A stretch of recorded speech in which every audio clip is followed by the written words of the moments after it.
Hello everyone, good morning, welcome to our YouTube channel Dream Side Classes. आज के class में हम आगे का स्टार्ट करते हैं प्रेजेंट कॉन्टिन्यूअस से। पिछली जो हमारी क्लास हुई थी बहुत ही मज़ेदार क्लास हुई थी, प्रेजेंट इंडेफिनिट को उसमें हमने कंप्लीट कर लिया था और उसके बारे में सारी चीज़ें हमने पढ़ ली थी। आज हम उससे आगे का स्टार्ट करते हैं, तो चलिए चलते हैं प्रेजेंट कॉन्टिन्यूअस पे।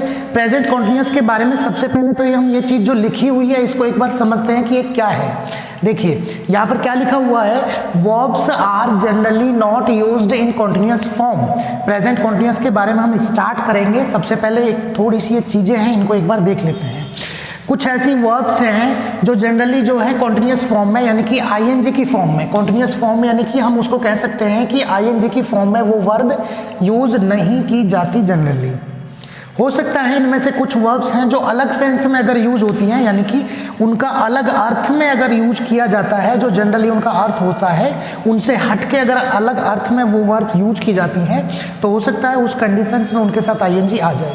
लेकिन सामान्यतः आपको ध्यान क्या रखना है कि जनरली ये वर्ब्स हैं जो आईएनजी की फॉर्म में यूज नहीं की जाती। हाँ, फर्स्ट फॉर्म के अलावा सेकेंड फॉर्म थर्ड फॉर्म किसी में भी आ सकती हैं, लेकिन सिर्फ हम बात कर रहे हैं आईएनजी की फॉर्म यानी प्रोग्रेसिव फॉर्म में इन वर्ब्स को हम जनरली यूज नहीं करते। ये चीजें तो हमने प्रेजेंट इंडेफिनिट को कंप्लीट कर लिया था। अब हम कॉन्टिन्यूअस के बारे में आगे की चीजें थोड़ा सा बात करेंगे। एक चीज और मैं आपको बता देता हूं, प्रेजेंट इंडेफिनिट में जो हमने पढ़ा था तो उसमें आपको ये चीज भी ध्यान रखना है थोड़ा सा कि कुछ कई बार ऐसे सेंटेंस एग्जाम में पूछ लिए जाते हैं जो हेयर या देयर सब्जेक्ट से स्टार्ट होते हैं। हेयर या देयर सब्जेक्ट से स्टार्ट होते हैं, तो इस तरह के स्टार्टिंग के सेंटेंस को यानी कि अगर वो हेयर या देयर से स्टार्ट होते हों तो उन सेंटेंस को फिर हम किस टेंस में रखें या किस टेंस में उनको लिखना चाहिए। तो आपको ध्यान रहे कि हेयर या देयर से अगर कोई सेंटेंस स्टार्ट हो रहा है तो उसमें हमेशा प्रेजेंट इंडेफिनिट आपको लगाना है। प्रेजेंट इंडेफिनिट का मतलब होता है या तो वर्ब की फर्स्ट फॉर्म या वर्ब की फर्स्ट फॉर्म के साथ ऐसे यस आपको लगाना है। इस बात का भी आपको थोड़ा सा ध्यान रखना है। जैसे एग्जांपल्स के तौर पर मैं आपको छोटे से एग्जांपल्स देता हूं। हियर कम्स द बस या देयर गोज द बस। यहां सेंटेंस है, अब आपसे हेयर और देयर से सेंटेंस हमारा स्टार्ट है और यहां पे जो दे रखा है वो वर्ब की फर्स्ट फॉर्म प्लस एस या एस यानी कि दोनों ही प्रेजेंट की फॉर्म में दे रखे हैं, इन दोनों को ही। ठीक है, अब यहां पे सवाल ये उठता है कि सर यहां पे कम्स या गोज कैसे आया, मतलब इन वर्ब की साथ एस क्यों लगा। बिना एस के भी तो हम लिख सकते हैं, वो भी तो प्रेजेंट की फॉर्म में। लेकिन आपको ध्यान रखना है अगर सेंटेंस हेयर या देयर से स्टार्ट हो तो सेंटेंस के बाद जो आने वाली वर्ब है वो हेयर या देयर के अकॉर्डिंग नहीं आती, वो वर्ब के बाद जो नाउन आता है उस नाउन के अकॉर्डिंग आती हैं। तो वर्ब के बाद हेयर या देयर से सेंटेंस स्टार्ट है, वर्ब के बाद कौन सा नाउन है, बस। तो बस नाउन है तो बस सिंगुलर है और सिंगुलर नाउन अगर होता है तो उसके साथ कौन सी वर्ब आनी चाहिए। प्रेजेंट इंडेफिनिट का नियम होता है वर्ब की फर्स्ट फॉर्म प्लस एस या एस आना चाहिए, इसलिए हमने यहाँ पे दोनों वर्ब की फर्स्ट फॉर्म के साथ एस या एस हमने लगाए हैं। तो ये चीज़ थोड़ा सा जरा सा ध्यान रखना है कि प्रेजेंट इंडेफिनिट जो हमने पिछली क्लास में पढ़ा था उसी में ये चीज़ें हैं, तो थोड़ा सा बची हुई थी, मैंने आपको बता दी है। हेयर या देयर से कोई सेंटेंस स्टार्ट होता है, प्रेजेंट इंडेफिनिट में वो होता है। अब यहाँ पे सवाल उठता है कि ये जो वर्ब आएगी वो सिंगुलर होगी या प्लूरल, ये डिपेंड करता है इनके बाद आने वाला जो नाउन है, अगर वो सिंगुलर है तो वर्ब सिंगुलर होगी, अगर वो नाउन प्लूरल है तो वर्ब प्लूरल होगी। हेयर या देयर के अकॉर्डिंग वर्ब नहीं आती, वर्ब आती है अगर सेंटेंस हेयर या देयर से स्टार्ट है तो वर्ब के बाद आने वाले नाउन के अकॉर्डिंग वर्ब्स जो है आपकी सिंगुलर होगी या प्लूरल होगी, ये हमें पता लगाते हैं। ठीक है, अब ये तो आपको पता ही होता है कि वर्ब के साथ ऐसे यस हम कब लगाते हैं। वर्ब के साथ ऐसे यस हम जब लगाते हैं जब सब्जेक्ट आपका थर्ड पर्सन का सिंगुलर हो, जब सब्जेक्ट आपका थर्ड पर्सन का सिंगुलर होता है या फिर कोई सिंगुलर नेम होता है तब हम लगाते हैं प्रेजेंट इंडेफिनिट में। और जनरली यहाँ पे थोड़ा सा ध्यान रखना है कि ईएस कब लगाते हैं वर्ब के साथ और एस कब लगाते हैं। तो ईएस तब लगाते हैं वर्ब के साथ जो वर्ब्स हमारी होती हैं, अगर वर्ब्स का लास्ट का जो लेटर है एस है, एस एच है या सी एच है या ओ है या एक्स है या जेड है, अगर वर्ब्स के लास्ट के लेटर इनमें से कोई एक हो तो उसके साथ हम एस लगाते हैं। बाकी सभी जो वर्ब हैं उनके साथ अगर लास्ट के लेटर हमारे एस है, एस एच है, सी एच है, एक्स है, ओ है, जेड है तो उसमें ई एस लग जाएगा। बाकी सभी वर्ब के साथ सिर्फ एस लगेगा, है ना। तो यहाँ पर तो जैसे कि मान लीजिए ये है गोज तो लास्ट में ओ है तो ई एस इसमें आया, लास्ट में ओ है तो ई एस इसमें आया। तो यहाँ ये चीज़ें तो स्पष्ट है और आई होप आपको ये चीज़ें आती भी होंगी, बहुत बेसिक सी चीज़ें हैं। तो ES जब लगता है जब वर्ब्स का लास्ट का लेटर अंतिम अक्षर जो होता है या तो S हो, SH हो, CH हो, X हो, O हो, Z हो तो ES लगाते हैं। अगर वर्ब्स के लास्ट का लेटर ये नहीं है तो फिर सिर्फ S लगाते हैं, ठीक है। और ये बात भी आपको ध्यान रखनी है, अगर कोई नाउन है आपका, अगर हम नाउन के साथ S या ES लगाते हैं, नाउन प्लस S या ES, तो वो नाउन प्लूरल बनता है। कैसा बनता है? प्लूरल।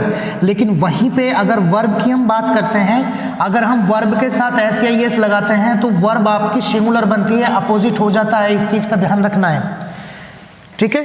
कोई भी नाउन है आपका, जैसे मान लीजिए आपने लिया पेन तो पेन का बना पेन्स, आपने लिया बॉय, बॉय का बना बॉयज, आपने लिया बोर्ड, बोर्ड का बना बोर्ड्स, आपने कुछ भी लिए तो नाउन के साथ जब आप ऐसे ES लगाओगे तो नाउन हो जाएगा आपका प्लूरल। लेकिन वहीं दूसरी ओर जब हम बात करते हैं कि वर्ब के साथ हम ऐसे ES लगाते हैं तो वर्ब हो जाती है सिंगुलर, अपोजिट होता है। थोड़ा सा इस बात को ध्यान रखना है, तभी आप नाउन को भी समझ जाओ कि ऐसे ES लगाने के बाद सिंगुलर हो जाता है, या फिर वर्ब में ऐसे ES लगाने के बाद प्लूरल। बहुत से बच्चे कंफ्यूज हो जाते हैं कि सर वर्ब में ऐसे ES लगेगा तो वर्ब प्लूरल हो जाती है। नहीं नहीं नहीं, वर्ब में ऐसे ES लगेगा तो वर्ब रहेगी सिंगुलर, लेकिन नाउन में ऐसे ES लगेगा तो नाउन हो जाएगा आपका प्लूरल। तो इसमें आपको कोई दिक्कत नहीं आनी चाहिए, ठीक है।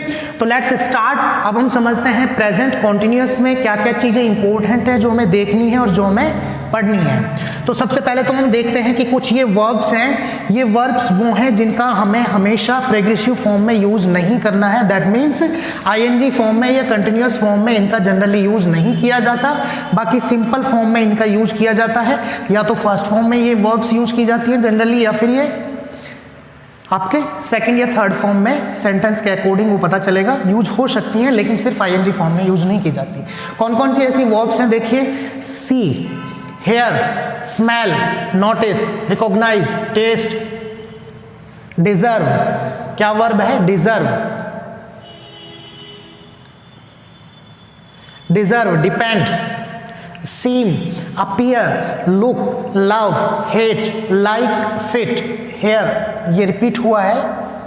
Sound, dislike, hope, doubt, admit, accept, require, need, refuse, deny, prefer, regard, satisfy, want, wish, desire, intent, please, displease, mean, suppose, think, imagine, recall, recollect, remember, forget, believe, know, trust, own, possess, keep, belong to, consist of, contain, comprise, include, involve, equal, cost।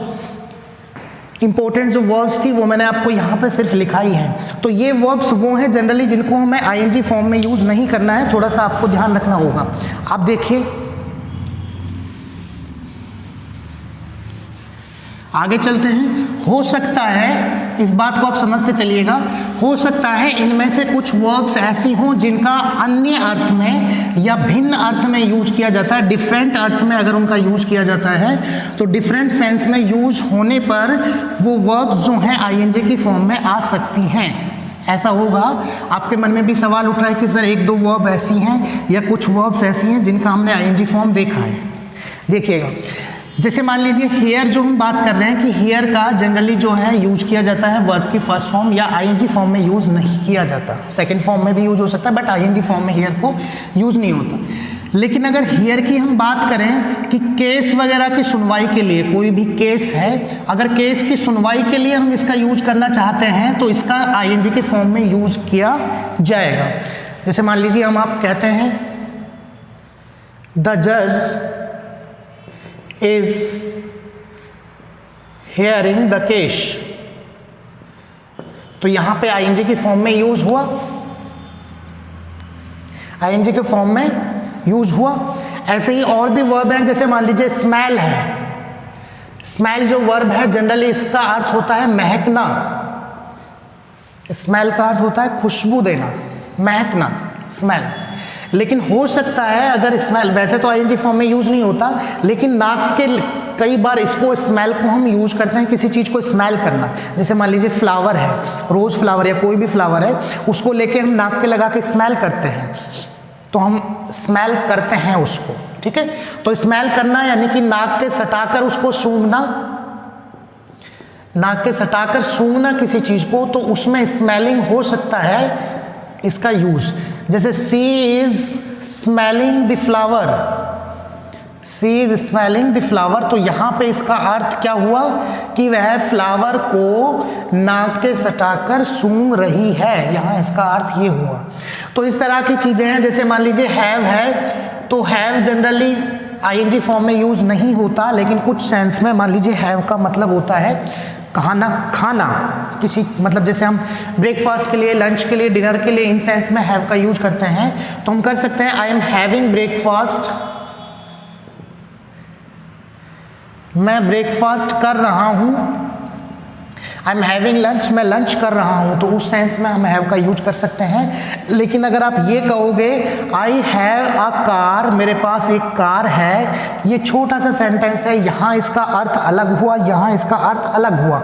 अगर इसी अर्थ में आप ये कहना चाहते हो I am having a car, मेरे पास एक कार है, तो आपका सेंटेंस जो है वो गलत हो जाएगा। आपको सिर्फ इसको आईएनजी फॉर्म में यूज नहीं करना है, आप अन्य फॉर्म में यूज कर सकते हैं। तो आई हैव ए कार ये सही है। अगर आप कहते हो I am having a car, तो आपका गलत हो जाएगा, ठीक है, क्योंकि यहाँ पे हैविंग का अर्थ सही है, क्योंकि ये ब्रेकफास्ट, लंच, डिनर वगैरह जो ये हैं आपके फूड्स या मील्स जो हैं, इनके लिए हम हैविंग वर्ब यूज करते हैं। तो हो सकता है यहाँ पे ऐसे ही स्मेल का मैंने बताया, ऐसे ही हेयर का जो होता है, हेयर का भी मैंने बताया। तो ऐसे कुछ वर्ब्स होती हैं जिनका अलग कंडीशन में या अलग अर्थ में आईएनजी के फॉर्म में यूज आ सकता है। आपको सिंपली ध्यान ये रखना है कि जनरली उनका जो है आईएनजी के फॉर्म में यूज नहीं होता। क्लियर हुई बात है?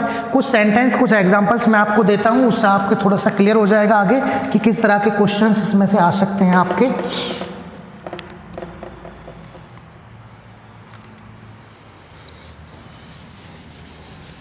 देखिएगा थोड़ा सा, मान लीजिए आपके क्वेश्चन ये आया आई am feeling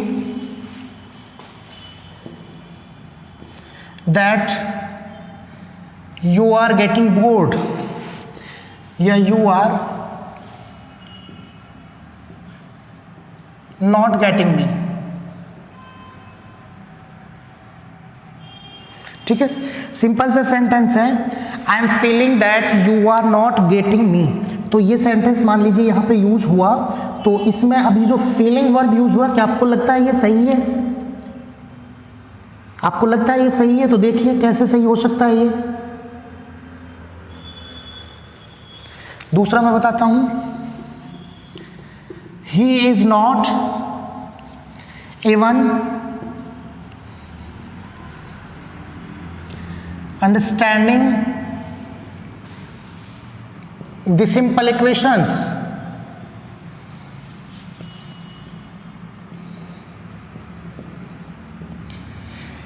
he is not even understanding the simple equations. यहाँ पे क्वेश्चन है, अगर आपसे एरर में पूछ लिया किसी भी तरह में, तो थोड़ा सा ध्यान रखना है, फीलिंग जो यूज हुआ है वो भी गलत यूज हुआ है, अंडरस्टैंडिंग जो यूज हुआ है वो भी गलत यूज हुआ है। तो यहाँ पे इनका करेक्ट यूज हम कैसे करेंगे? तो करेक्ट यूज यहाँ पे इसका हो जाएगा he is not even understanding की जगह क्या हो जाएगा, इज नॉट को हम हटा देंगे, तो क्या हो जाएगा यहाँ पे does not, he does not even understand. तो हमारा सेंटेंस बनेगा he does not even understand the simple equations, ठीक है। यहाँ पे I am feeling that you are not getting me, या I am feeling that you are right, या यहाँ पे कुछ भी सेंटेंस हो, तो इस कंजंक्शन से पहले जो ये वर्ब यूज हुई है फीलिंग, तो फीलिंग एक ऐसी वर्ब है जो जनरली आईएनजी के फॉर्म में या प्रोग्रेसिव फॉर्म में यूज नहीं की जाती। तो इसका मतलब क्या हुआ, I am feeling that you are not getting me, तो ये गलत है यहाँ पे। तो आई फील दैट यहाँ पे होना चाहिए था, एम भी नहीं आएगा, तो यहाँ पे होना चाहिए था आई फील दैट, मैं महसूस कर सकता हूँ कि तुम मुझे नहीं समझ पा रहे हो, you are not getting me, तुम मुझे नहीं समझ पा रहे हो। तो इस टाइप की चीज़ें हैं जो जनरली हमें थोड़ा सा ध्यान रखनी है, ठीक है। तो वो वर्ब्स जो मैंने आपको बताई हैं उनको प्रोग्रेसिव फॉर्म से यूज करने से बचना होता है। अब देखिए बाकी जो प्रेजेंट कॉन्टिन्यूअस टेंस है, प्रेजेंट कॉन्टिन्यूअस टेंस की हम बात करते हैं तो इसमें कुछ खास ऐसा है नहीं है जो आपको ऐसा हो कि आपको इजीली समझ में ना आए। ये जो इसका जनरली यूज जो किया जाता है, actions in progress, in present में कोई भी एक्शंस को प्रोग्रेस में दर्शाने के लिए इनका यूज किया जाता है। अब जो आपकी प्रोग्रेस है जिसको हम प्रेजेंट कॉन्टिन्यूअस से दर्शा रहे हैं, प्रेजेंट में ही वो प्रोग्रेस होगी। अगर हम बात करेंगे कि वो प्रोग्रेस आपकी पास्ट की हो तो फिर उसके लिए हम प्रेजेंट नहीं पास्ट कॉन्टिन्यूअस यूज करेंगे, क्योंकि प्रेजेंट की प्रोग्रेस के लिए ही प्रेजेंट कॉन्टिन्यूअस यूज होता है, पास्ट की प्रोग्रेस के लिए पास्ट कॉन्टिन्यूअस यूज किया जाता है।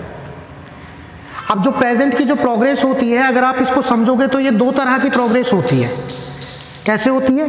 ये दो तरह की प्रोग्रेस होती है। जो प्रेजेंट की ही प्रोग्रेस है, ये दो तरह की प्रोग्रेस होती है। ये जो प्रोग्रेस है ये एक तो होती है लॉन्ग टर्म और एक होती है short term progress.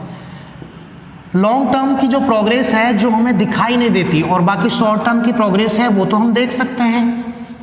Short term progress हम देख सकते हैं। लॉन्ग टर्म की प्रोग्रेस उनको कहते हैं, कुछ ऐसी प्रोग्रेस जो हमें होती है लेकिन हमें दिखाई नहीं देती, वो लॉन्ग टर्म की। तो दोनों तरह की प्रोग्रेस प्रेजेंट के कॉन्टिन्यूअस में आती हैं। अब जैसे लॉन्ग टर्म में क्या होती है, जैसे मान लीजिए आपसे कहा जाए कि भारत की जो पॉपुलेशन है, भारत की जनसंख्या है दिन पर दिन बढ़ती जा रही है। भारत की population, the population of India is increasing day by day. तो यहाँ पे जो प्रोग्रेस दिखाई गई है वो एक लॉन्ग टर्म प्रोग्रेस है। ऐसा नहीं है कि आपने देखा 12 बजे जनसंख्या इतनी थी और 12:05 पे जनसंख्या इतनी हो गई या 1 बजे जनसंख्या इतनी हो गई। तो ये शॉर्ट टर्म में आप नहीं देख सकते। शॉर्ट टर्म मीन्स जो आप देख सकते हो, शॉर्ट टर्म्स का मतलब वो होता है जो आप देख सकते हो। जैसे मान लीजिए आपसे कहा जाए I am teaching you English, तो इंग्लिश पढ़ाने का जो एक्शन है वो प्रोग्रेस में है, आप देख सकते हो प्रोग्रेस में है, मैं आपको पढ़ा रहा हूँ, प्रोग्रेस में है। या कोई भी आप कहोगे my father is reading newspaper, मेरे पिताजी जो हैं वो न्यूज़पेपर पढ़ रहे हैं, तो वो एक्शन जो है प्रोग्रेस में है। ये जो लॉन्ग टर्म वाला एक्शन है ये प्रोग्रेस में हमें दिखाई नहीं देते लेकिन होते प्रोग्रेस में है ना।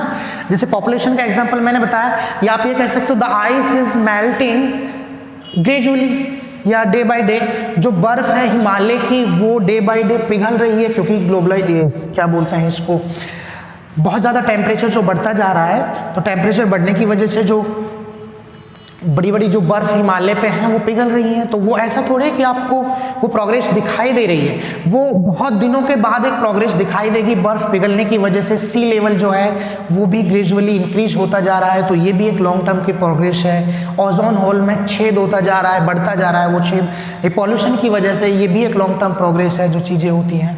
तो कुछ लॉन्ग टर्म की प्रोग्रेस हैं जिनको हम देख नहीं सकते, वो भी प्रेजेंट कॉन्टिन्यूअस से हम जनरली शो करते हैं। तो हम इसके बात करते हैं कि इसके जो एडवर्ब्स जो होते हैं, एडवर्ब्स ऑफ टाइम्स जो होते हैं, एडवर्ब्स ऑफ टाइम्स या जिनको हम कीवर्ड्स बोलते हैं, वो प्रोग्रेस में दर्शाने वाले होते हैं। जैसे कि मान लीजिए नाउ, या दिस टाइम, या दिस मोमेंट, नाउएडेज, नाउएडेज आजकल, दीज डेज इन दिनों, ठीक है। तो now, this time, this moment, ठीक है। प्रेजेंटली भी यूज करते हैं इसके लिए। तो इस तरह के एडवर्ब्स होते हैं जो जनरली यूज किए जाते हैं इस तरह के एक्शंस को शो करने के लिए, जो एक्शंस प्रोग्रेस में दर्शाए गए हो। आगे हम बात करते हैं कि इसका जो कॉम्बिनेशन अदर सेंटेंसेस के साथ, अदर टेंसेस के साथ होता है वो नहीं होता है। तो सिंपली बस इसमें ये चीज़ें ध्यान रखने की होती हैं। प्रोग्रेस में एक्शन दर्शाया जाता है चूँकि, इसलिए इसमें आईएनजी फॉर्म वर्ब की यूज की जाएगी। कोई भी वर्ब अगर आएगी तो आईएनजी फॉर्म में आएगी, और इसकी जो हेल्पिंग वर्ब्स हैं जिसमें से इज सिंगुलर के साथ यूज किया जाता है, जो आपका एम है वो आई के साथ यूज किया जाता है, जो आर है आपका वो सभी प्लूरल के साथ यूज किया जाता है। जनरली आपको मोस्ट इंपॉर्टेंट चीज़ें हैं जो इसमें ध्यान रखनी है कि वो वर्ब्स जो हैं उनको आपको समझना है कि वो वर्ब्स जो हैं प्रोग्रेसिव फॉर्म में आपको यूज़ नहीं करनी चाहिए, उनके प्रोग्रेसिव फॉर्म के यूज़ से आपको बचना चाहिए। तो इस तरह की चीज़ें अगर आपको इसमें कोई दिक्कत नहीं होनी चाहिए। तो नेक्स्ट हम समझते हैं इसमें, नेक्स्ट हमारा है प्रेजेंट का परफेक्ट।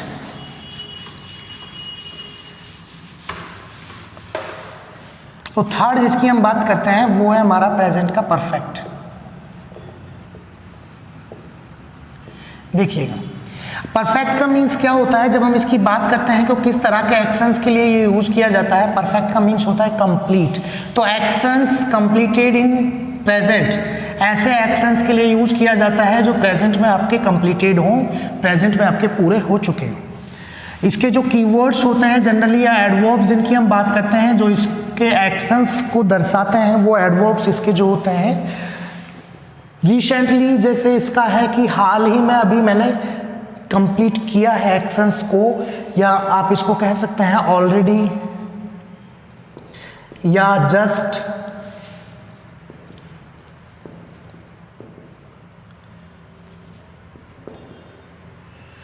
जस्ट बिफोर, इसको हम कह सकते हैं so far, up to the present, up to now, साथ ही वंस, ट्वाइस, थ्राइस, या सेवरल टाइम्स या मैनी टाइम्स भी। सेवरल टाइम्स का मतलब भी वही होता है, सेवरल टाइम्स बोल सकते हैं या मैनी टाइम्स इसको हम बोल सकते हैं। तो इस तरह के एडवर्ब्स हैं जो इसके लिए यूज किए जाते हैं।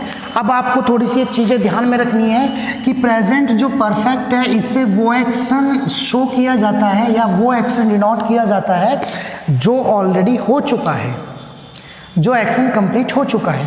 तो यहाँ कंफ्यूजन ये होता है कि सर प्रेजेंट का जो परफेक्ट है ये भी वही एक्शन को दर्शाता है, दूसरी ओर अगर हम बात करें तो पास्ट का जो इंडेफिनिट है ये भी तो सेम एक्शन को दर्शाता है। फिर हम कंफ्यूज हो जाते हैं कि सर हमें पास्ट इंडेफिनिट यूज करना चाहिए या फिर हमें प्रेजेंट का परफेक्ट यूज करना चाहिए वहाँ पर। तो इसमें आपको ध्यान रखना है कि इसमें आपको कंफ्यूज होने की ज़रूरत नहीं है। तो कभी भी सेंटेंस अगर दोनों तरह के टेंस जो हैं इनसे दोनों तरह के एक्शंस को हम शो कर सकते हैं, इससे भी आप उसी एक्शन को दर्शा सकते हो जो एक्शन आपका हो चुका, और इससे भी आप उसी एक्शन को दर्शा सकते हो जो आपका हो चुका। फर्क सिर्फ है तो अगर वो एक्शन पास्ट का है इसका मतलब ये हुआ कि बेशक से शुरू आपने वो एक्शन पास्ट में किया है लेकिन वो कंप्लीट जो हुआ है, प्रेजेंट परफेक्ट का मतलब होता है कि वो कंप्लीट जो हुआ है वो प्रेजेंट के ही किसी मोमेंट में कंप्लीट हुआ है, वर्तमान के ही किसी क्षण में या पल में या वर्तमान में ही किसी समय वो कंप्लीट हुआ है।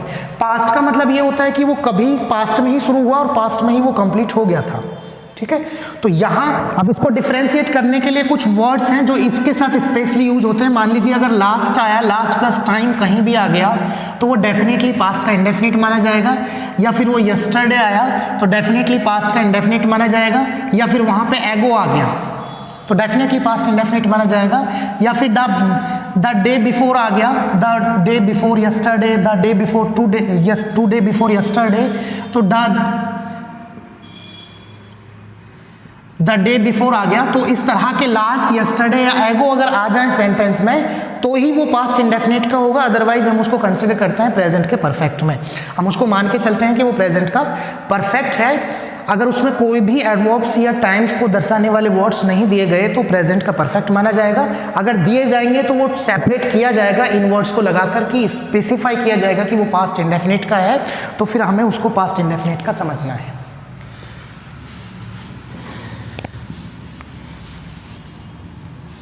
तो यहाँ पर हमें थोड़ा सा कंफ्यूज होने की ज़रूरत नहीं है। अब हम बात करते हैं कि प्रेजेंट के परफेक्ट में कुछ ऐसे एक्शंस को भी हम दर्शाते हैं जो एक्शंस पास्ट से शुरू हो गए और वर्तमान में ख़त्म नहीं हुए। शुरू तो स्टार्ट तो पास्ट से ही हो गए लेकिन एट प्रेजेंट भी वो हो रहे हैं या एट प्रेजेंट भी वो होते हैं। उन एक्शंस के लिए भी हम प्रेजेंट के परफेक्ट को यूज कर सकते हैं। तो उस कंडीशन में जो एक्शन पास्ट में तो स्टार्ट हुआ, आपका स्टार्ट तो पास्ट में हुआ लेकिन वो अभी भी जारी है, वो अभी खत्म नहीं हुआ, कंप्लीट नहीं हुआ, नॉट कंप्लीटेड, तो वो प्रेजेंट में भी अपना चल रहा है। तो उस एक्शंस के संदर्भ में प्रेजेंट परफेक्ट के साथ सिंस या फोर का यूज किया जाता है प्लस टाइम, सिंस या फोर प्लस टाइम। अब ये प्रेजेंट परफेक्ट के साथ यूज किया जाता है, प्रेजेंट परफेक्ट कॉन्टिन्यूस की बात नहीं कर रहे। प्रेजेंट परफेक्ट कॉन्टिन्यूस में तो सिंस फोर यूज होता ही होता है, प्रेजेंट परफेक्ट के साथ भी यूज किया जाता है। प्रेजेंट परफेक्ट का मतलब क्या होता है, हैज या हैव आपकी हेल्पिंग वर्ब हो जाती है। प्रेजेंट परफेक्ट का मतलब आपका हो गया हैज या have helping verb plus verb की थर्ड फॉर्म, यही हो गया। तो उस कंडीशन में यहां पर भी यूज किया जाता है। एग्जांपल्स मैं आपको समझाता हूं। सपोज करो I have lived in this house since 2005। यानी कि 2005 से लेकर अभी तक मैं इस घर में रहता हूँ। रहना कब शुरू किया? पास्ट में, 2005 में, और अभी भी मैं इस घर में रह रहा हूँ। यहाँ पे मैंने सिंस यूज किया कि नहीं किया? वैसे जनरली सिंस 4 का जो यूज होता है परफेक्ट कॉन्टिन्यूअस के सेंस में यूज किया जाता है, लेकिन यहाँ ये बात भी हमें ध्यान रखनी है कि जो प्रेजेंट का परफेक्ट है, अगर उसमें हमें इस तरह के एक्शन दर्शाने हो जो पास्ट से शुरू हो और प्रेजेंट में भी होते हैं, तो उनके लिए भी हम प्रेजेंट परफेक्ट को यूज कर सकते हैं। तो इसमें आपको कंफ्यूज नहीं होना चाहिए। अब मैं इसकी थोड़ी सी बात करता हूं आपसे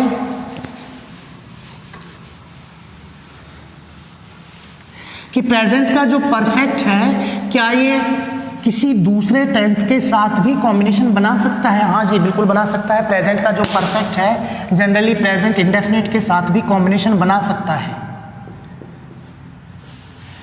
ये व्हेन या बिफोर लग के आता है, उस जगह पे प्रेजेंट इंडेफिनिट अगर एक तरफ हो तो दूसरी तरफ प्रेजेंट का परफेक्ट हो सकता है, या फिर फ्यूचर का भी परफेक्ट हो सकता है। दोनों में से कोई एक, या तो ये और या फिर फ्यूचर का परफेक्ट, दोनों में से कोई एक आ सकता है। बिल्कुल सही माना आपका जाएगा। दूसरा, हम प्रेजेंट परफेक्ट की बात करते हैं तो प्रेजेंट परफेक्ट पास्ट का जो इंडेफिनिट है, पास्ट इंडेफिनिट के साथ भी कॉम्बिनेशन बनाता है सिंस लग के। सिंस के जस्ट साथ वाली जो क्लोज होगी हमारी, ये बात हमें ध्यान रखना है, सिंस के जस्ट साथ वाली जो क्लोज होगी वो पास्ट के इंडेफिनिट में होगी, और दूसरी वाली जो क्लोज होगी वो प्रेजेंट के परफेक्ट में होगी। ठीक है, एग्जाम्पल से समझिएगा थोड़ा सा। He has not taken any leave since he joined the army. अब यहां पे जो सेंटेंस लिख रहा है उसको समझिए आप, वो सेंटेंस किन दो टेंसेस का कॉम्बिनेशन है? He has not taken any leave since he joined the army. तो यहाँ पे देखोगे आप किन किन टेंसेज का कॉम्बिनेशन है, तो आपको पता चलेगा कि ये जो सेंटेंस है इसमें हैज है प्लस वर्ब की थर्ड फॉर्म यानी कि प्रेजेंट का परफेक्ट है, और सिंस के बाद वाला जो पार्ट है ये वर्ब की सेकंड फॉर्म है। ही ज्वाइंड द आर्मी, तो यानी कि ये जो आपका हुआ, ये तो आपका हुआ पास्ट का इंडेफिनिट, और ये जो आपका हुआ ये हुआ प्रेजेंट का परफेक्ट। हुआ कि नहीं हुआ? तो यानी कि दो टेंसेज का यहाँ पे कॉम्बिनेशन आपको देखने को मिला। बिल्कुल सर, बिल्कुल मिला। प्रेजेंट का परफेक्ट और पास्ट का इंडेफिनिट, दो टेंसेज का कॉम्बिनेशन यहाँ पे आपको देखने को मिला। बिल्कुल मिला। तो ये चीज आपको ध्यान रखनी है कि सिंस के साथ वाली जो क्लोज है वो पास्ट के इंडेफिनिट में होती है जनरली, और दूसरी वाली जो है प्रेजेंट के परफेक्ट में होती है। तो यहाँ आप में कोई कंफ्यूजन नहीं होनी चाहिए, इतना आपका क्लियर होता है। अब हम आगे थोड़ा सा बात करते हैं, देखिएगा।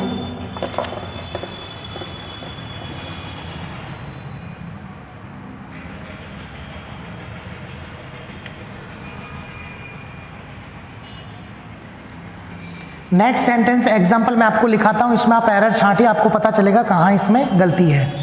ही has spent more than his allowance and now the bank refused him an overdraft. Sentence क्या है हमारा?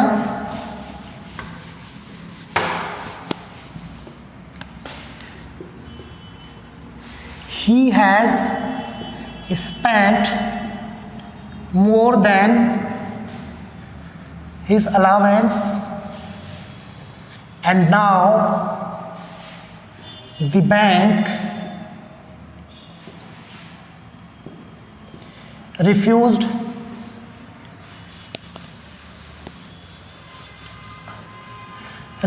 him an overdraft. No error. यहां पे मान लीजिए आपसे क्वेश्चन दिया गया, he has spent more than his allowance, part A, and now part B, C and D. इसमें आपको पता लगाना है कि ग्रामेटिकली एरर कहाँ पे है। किसी ना किसी पार्ट में ग्रामेटिकली एरर है, और इसी तरह की एरर है जैसे अभी हम पढ़ रहे हैं।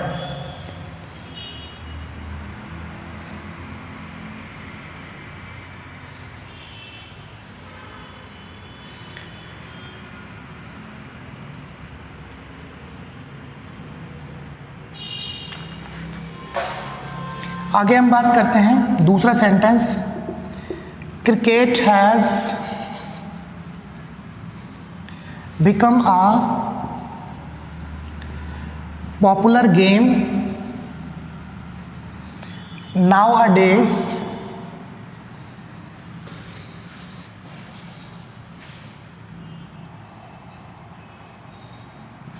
and even,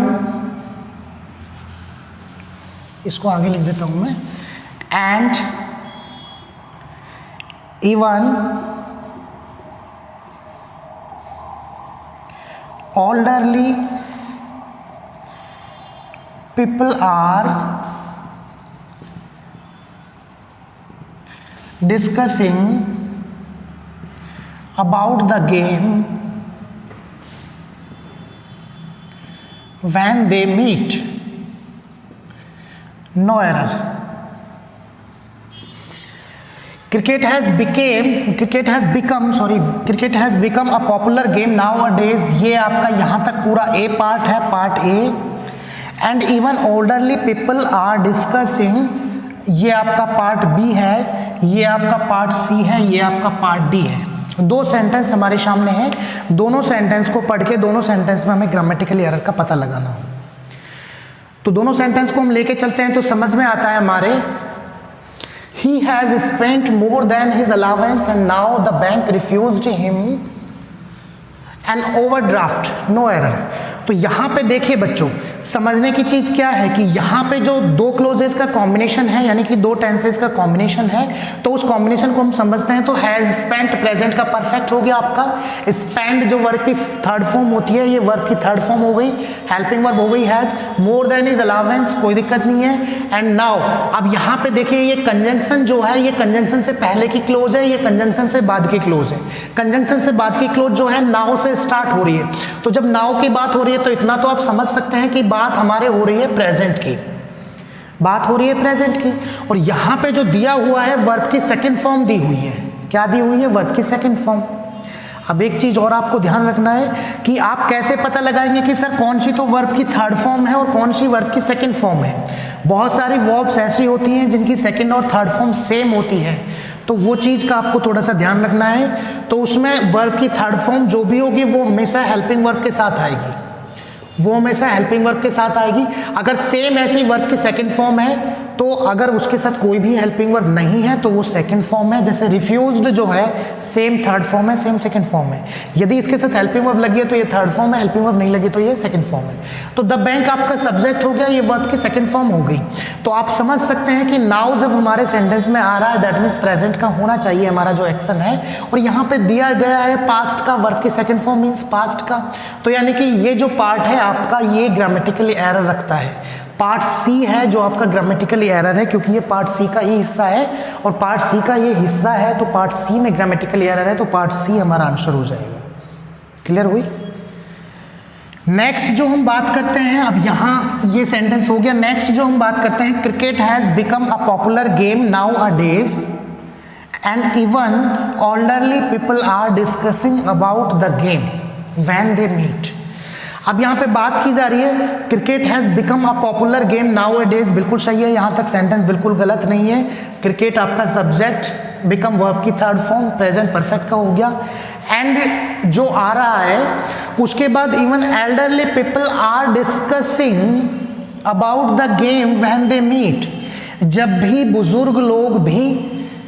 बुजुर्ग लोग मिलते हैं तो हालांकि वो बुजुर्ग लोग जो हैं वो तक भी इस गेम के बारे में डिस्कस करते हैं. दैट मीन्स आपका यहाँ पे प्रोग्रेस का जो दर्शा रखा है वो प्रोग्रेस का आपका नहीं होगा.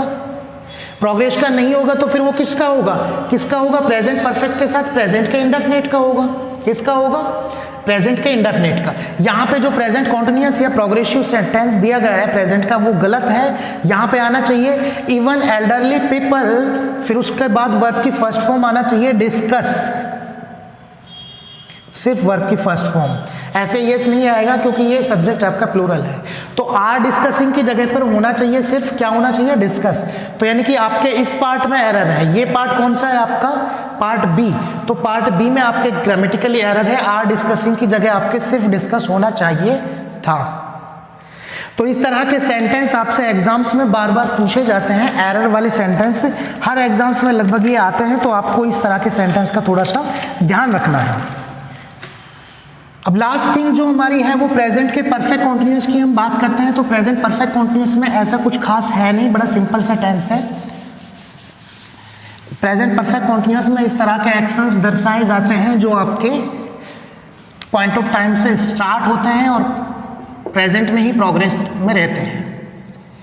प्रेजेंट परफेक्ट कॉन्टिन्यूस सिंपल सा सेंटेंस है। कोई भी एक्शन आपका action starts from a point of time, कोई भी एक्शन आपका प्रेजेंट में एक पॉइंट ऑफ टाइम से स्टार्ट या पास्ट में एक पॉइंट ऑफ टाइम से स्टार्ट हुआ, action starts from a point of time, point of time से स्टार्ट हो गया लेकिन वो अभी भी प्रोग्रेस में है, still in progress in present. Past में कोई भी एक्शन आपका जो है किसी भी समय बिंदु से शुरू होता है और वो प्रेजेंट में अभी तक भी अगर वो प्रोग्रेस में रहता है तो जनरली उस टाइप के सेंटेंस को प्रेजेंट कॉन्टिन्यूअस से हम दिखाते हैं। ठीक है, तो जैसे मान लीजिए किसी ने, मैंने पढ़ाने का काम सुबह से शुरू किया तो मैं कहूँगा I have been teaching English since morning. मैंने पॉइंट ऑफ टाइम मॉर्निंग है, वहाँ से एक्शन को स्टार्ट किया है और मैं अभी भी एक्शन जो है आपका प्रोग्रेस में है। तो इस तरह के एक्शंस के लिए यूज किया जाता है। जनरली जो परफेक्ट कॉन्टिन्यूअस फॉर्म है उसमें सिंस फॉर का यूज होता है, सिंस और फॉर के साथ टाइम आता है। सिंस जो आपका होता है डेफिनेट टाइम के साथ यूज किया जाता है। डेफिनेट टाइम क्या होता है ये मैंने फर्स्ट क्लास में ही आपको बता दिया था, जिस टाइम को हम कैलकुलेट कर सकते हैं। फॉर जो आपका है वो इंडेफिनिट टाइम जो होता है, अगर यहाँ पे टाइम इंडेफिनिट हुआ तो फॉर यूज किया जाएगा, ये टाइम आपका डेफिनिट हुआ तो सिंस यूज किया जाएगा। इस टाइप के सेंटेंस में जनरली टेंस जो आपका है सिंस फॉर प्लस ये यूज किए जाते हैं। हैज़ हैव बीन हेल्पिंग वो इनकी हो जाती हैं, जिस तरह से पॉइंट ऑफ टाइम जैसे मान लीजिए they have been playing cricket, they have been playing cricket this time। और आपसे पूछा जाए कि बताओ बच्चों इसमें एरर क्या है, sorry, part A, part B, part C and part D. Grammatical error क्या है? तो बच्चों के दिमाग में आता है बिल्कुल सही है, नहीं बिल्कुल सही नहीं है। सही क्यों नहीं है? क्योंकि ये सेंटेंस आपको कंफ्यूज नहीं होना है। प्रेजेंट के कॉन्टिन्यूअस में भी एक्शन प्रोग्रेस में दर्शाया जाता है, लेकिन वहां पे एक्शन स्टार्ट कब हुआ वो पॉइंट नहीं दर्शाया जाता। प्रेजेंट परफेक्ट कॉन्टिन्यूअस में एक्शन स्टार्ट कब से हुआ वो पॉइंट का दर्शाया जाना जरूरी है, तभी हम सिंस फॉर का यूज करते हैं। तो they have been playing cricket this time, ना तो यहाँ पे सिंस फॉर प्लस टाइम है, तो इसका मतलब जो आपका पॉइंट ऑफ टाइम है जो एक्शन स्टार्ट होने का उसका तो यूज ही नहीं किया गया। तो यूज नहीं किया गया तो फिर हम यहाँ पे प्रेजेंट परफेक्ट कॉन्टिन्यूअस यूज नहीं कर सकते। ये तो सिंपली एक्शन के प्रोग्रेस में दर्शा रहा है, और सिंपली एक्शन को प्रोग्रेस में ये दर्शा रहा है, तो यहाँ पे क्या आना चाहिए था? They are playing cricket this time. This time means इस समय एक्शन प्रोग्रेस में है, यानी कि प्रेजेंट का कॉन्टिन्यूअस यहाँ पे होना चाहिए था, तो दे आर यहाँ पे आना चाहिए था। ग्रामेटिकल एरर आपके ए पार्ट में है। बड़ा सिंपल सा है, बस थोड़ा सा फर्क ध्यान रखना है। कॉन्टिन्यूअस में तो एक्शन प्रोग्रेस में है, इसमें जैसे एक्शन प्रोग्रेस में दर्शाया जा रहा है, लेकिन अगर यहाँ पे ये होता playing cricket since morning, no error, तो यहाँ पे फिर नो एरर होता, क्योंकि फिर यहाँ पे हैव बीन आपका आ जाता, बिल्कुल सही हो जाता। दे के साथ हैव बीन आपकी हेल्पिंग वर्ब आ गई। अगर सिंगुलर सब्जेक्ट होगा थर्ड पर्सन का तो हैज बीन आ जाएगा। फर्स्ट पर्सन के साथ भी हैव बीन, सेकंड पर्सन के साथ भी हैव बीन, और थर्ड पर्सन के प्लूरल के साथ या कोई प्लूरल नेम हो तो उसके उनके साथ have been helping verb use होती है। हैव बीन हेल्पिंग वर्ब बिल्कुल सही है, वर्ब की आईएनजी फॉर्म बिल्कुल सही है। और उसके बाद फिर हम बात करते हैं क्रिकेट सिंस मॉर्निंग, बिल्कुल सही है। मॉर्निंग के साथ सिंस यूज होता है, बिल्कुल सही है। तो इस तरह से प्रेजेंट परफेक्ट कॉन्टिन्यूअस में तो पॉइंट ऑफ टाइम आपको दिया गया होगा, और कॉन्टिन्यूअस में पॉइंट ऑफ टाइम नहीं दिया गया होगा। दोनों में प्रोग्रेस के एक्शन को दर्शाते हैं, लेकिन एक में पॉइंट ऑफ टाइम इसमें, और कॉन्टिन्यूअस में पॉइंट ऑफ टाइम नहीं दिया गया होता। एक्शन जो स्टार्ट हुआ, किस समय स्टार्ट हुआ वो इसमें, इसीलिए इसमें सिंस फॉर का यूज किया जाता है। इसमें आपको दिक्कत नहीं आनी चाहिए। तो बच्चों आज की क्लास में प्रेजेंट के जो बाकी के बचे हुए जो टेंस थे, प्रेजेंट कॉन्टिन्यूस है, प्रेजेंट परफेक्ट है, प्रेजेंट परफेक्ट कॉन्टिन्यूस है, उनको हमने कंप्लीट किया है। बहुत ही अच्छे से हमने छोटी छोटी चीज़ें भी समझ ली हैं। आगे की आने वाली जो क्लास है उसमें हम पास्ट स्टार्ट करेंगे, पास्ट टेंस आपका। तो बने रहिए हमारे साथ। और प्लीज़ मैं एक रिक्वेस्ट आपसे करता हूं कि आप हमारा जो यूट्यूब चैनल है ड्रीम इनसाइट क्लासेज, उसको आप सब्सक्राइब जरूर करें और अपने फ्रेंड्स में भी शेयर करें, उनसे भी सब्सक्राइब करवाएं, जिससे कि हमारी जो क्लासेज हैं, इतनी मेहनत करके जो हम क्लासेज आपके लिए बना रहे हैं, आप तक पहुँचा रहे हैं, तो हम मेहनत के बदले सिर्फ आपसे इतना ही चाहते हैं कि आपको हमारी क्लासेस का या हमारी मेहनत का आपको फ़ायदा मिल सके। और फ़ायदा आपको, आपके साथियों को तभी मिलेगा जब हमारे चैनल को आप सब्सक्राइब करेंगे। साथ ही हमारे जो आपके जो फ्रेंड्स हैं उनसे भी सब्सक्राइब करवाएं, जिससे उनको भी आपके साथ साथ क्लासेस का फ़ायदा मिल सके। Thank you. आज के लिए इतना ही। इसके बाद जो हम मिलते हैं नेक्स्ट क्लास में, इसके आगे का जो नेक्स्ट पार्ट हम लेके आएंगे अगली क्लास में। Thank you.